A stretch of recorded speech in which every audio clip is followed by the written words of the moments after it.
muuqaalkani waa casharkii koowaad waxaynu ku abaari doonaa oo aynu ku falanqayn doonaa sidee ilmaha caqligiisa loo koriyaa. dhisitaanka caqliga ilmaha waxaa kow u ah in la baro hadalka ka hor inta aan xitaa wax cunto ah la siin. hadalku wuxuu qayb weyn ka yahay garashada qofka. ilmaha uu ka hadal yaqaansan yahay waa ka garasho badan yahay kana garad sarreeya. haddaba goorma ayay bilaabataa oo loo baahan yahay in waalidku ilmaha hadalka baro ama la hadlo? waa jawaabtee waxay bilaabataa markuu ilmuhu uurka hooyada ku jiro 4 bilood 120 maalmood. haba la sugin inuu dhasho. waxaa la ogaaday ilmaha marka uu uurka ku jiro lala hadlo oo loo qaado heesaha carruurta inuu ka hadli og yahay ilmaha kale. sidee ula hadli karnaa ilmo uurka ku jira? waa su'aashaad isweydiinayso. hooyadu waxay ula hadli kartaa inay gacanteeda saarto caloosha oo ilmaha salaanto. tusaale ahaan, haddii uu harraatiyo ama laado ay ku dhacdo, waad ilaaday tartiib hooyo. hadallo kooban oo xaaladda ku saabsan markasta kula hadasho weeyaan. sidoo kale in aabbuhu marmar la hadlo nuunaha uurka ku jira waa muhiim si ilmuhu markaas u sii barto codka aabbaha iyo dhawaanshiyihiisa. kadib nuunuhu marka uu dhasho waxa ugu horeeya uu maqlaa waa inuu noqdo eedaanka. kolkaas waa in isla markaasba hooyadu bilowda la hadalka nuunaha. ogow waxan yar ee aad dhabta ku haysataa ma aha waxar shay iyo wixii la mida ee waa qof nool oo hadal inuu barto u diyaarsan. tusaale ahaan, marka aad naaska siinayso ku dheh kaalay hooyo naaska ku siiye. sidoo kale marka aad nadiifinayso la hadal oo u sheeg inaad nadiifinayso. shaqo kasta oo aad qabanayso adiga oo indhihiisa eegaya u sheeg. xataa waxaa habboon inuu noqdo nuunaha xalay dhashay mid aad arrimahaaga gaarka ah la wadaagto oo aad u sheegto, sida inaad ku sirqarsato oo la wadaagto sheekooyinkaaga gaarka ku ah kuwa farxadda kuu leh. waxani waa qof nool, mana waayi kartid waxaad kala hadasho. isku day markaa. waxaan hubnaa inaad markaad sidaas ula hadasho ula sheekaysatay aad ugu haysto inaad natiijada degdeg u arki doonto.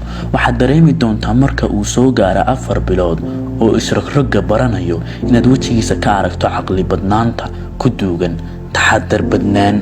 waxaad kaloo arki oo wejigiisa ka dheehan doontaa farxad. waxaad arki in xiriir gaar ah idinka dhex abuurmay oo aad dadka kale uga soocan tahay.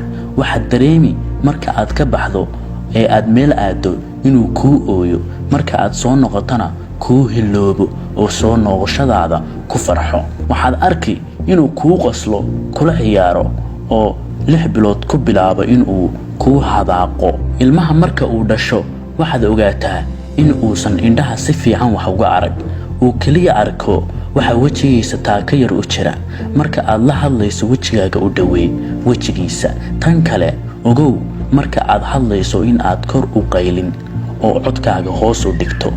bisha ugu horeysa waxaa bilaabma xiriirka nuunaha iyo hooyada ee ka dhaxeeya labadooda. si tartiib ah ayuuna u xoogsadaa. sidaas awgeed waa muhiim in hooyadu noqoto qofka ugu badan ee ilmaha haya. ma fiicna gacmaha badan sida inaad ayaydiis ama habaryarihiis u dhiibto, waayo xiriirkiina ayaa waxaa gelaya khalkhal. waa muhiim inaad og tahay xiriirka samaysmaya. tan kale, nuunaha adiga ayaa dhalay oo mas-uulka ah, hooyadaa may dhalin. tani maaha dhib, balse waa badbaadinta iyo ilaalinta xidhiidhka hooyada iyo ilmaheeda ka dhaxeeya. nuunuhu wuxuu bishaas u horeysa bartaa urta hooyada, urta naasaha iyo dhididka hooyada. waxaad ogaataa in nuunaha urtiisu ama urintiisu ay aad u sarreyso. sidaas aawadeed iska ilaali barafuunada carafta badan, unsiga iyo waxyaalaha aadka u udgoon.